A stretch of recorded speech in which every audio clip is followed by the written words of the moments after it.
As Father's Day was celebrated on Sunday, June 15, 2025, the world turned its attention to celebrating dads for their love, strength, and sacrifices. But while many fathers were gifted ties, mugs, and socks, others like 47-year-old Lennox Canterbury are simply hoping for a better tomorrow. Canterbury, a single parent of two boys aged 11 and 9, of East Kanji Berbice, has been quietly battling life's hardships after the mother of his children walked out in 2019, leaving him solely responsible for their upbringing. Since moving to Berbice in 2016, after previously working in Georgetown, Canterbury has been renting to house his little family. But without stable employment, the pressure continues to mount. I'm trying my best to send these two guys to school, the two boys to school,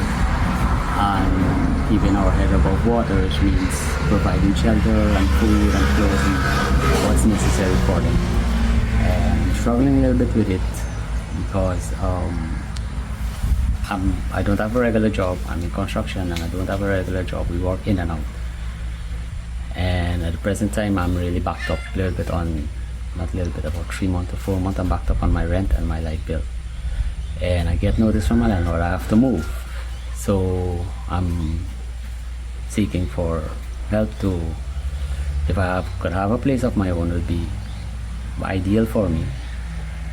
At least the rent part would be eased off of my head and I could take better care of my children. With emotion in his voice, he recalled the challenges of raising two lively boys on his own. Yet, he never gave up.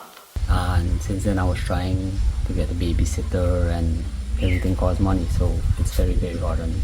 And since she left, like, how was life like with it been for you since with it? Well, it was been, honestly speaking, it was a bit hectic because I had to find a babysitter ASAP.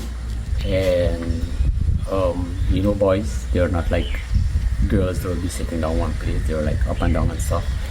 So for the past time, I have changed 20 babysitter, and that's very tough because the people tell you they don't manage them or they're too loud, and you have to find someone else.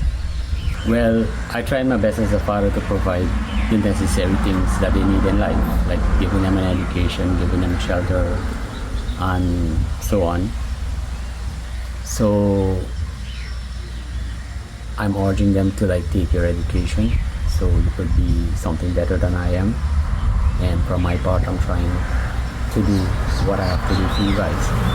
Canterbury takes on whatever work comes his way, whether it's helping at the NDC, painting houses, or casting concrete, doing all he can to ensure there's food on the table for his sons. He also shared a heartbreaking memory from 2020 when the house he was renting with his sons caught fire. And I had to rebuild the roof. The roof did damage with a fire. So that's one of the debts that I also have to pay back, and that's what making it so difficult for me. What Lennox Canterbury longs for most is simple yet powerful: a home to call his own and a permanent, stable job that can provide regular income to properly look after his sons. Father's Day, perhaps it's a time we also celebrate the quiet strength of fathers like Lennox, men who rise each day not knowing where the next dollar will come from, yet give their all for their children. Anyone willing to lend a helping hand to Lennox Canterbury can reach out directly at 679-1686. Supporting a struggling parent isn't charity, it's an investment in our shared humanity. Reporting for the LRTVS NewsWatch, Salochni Rupnarayan.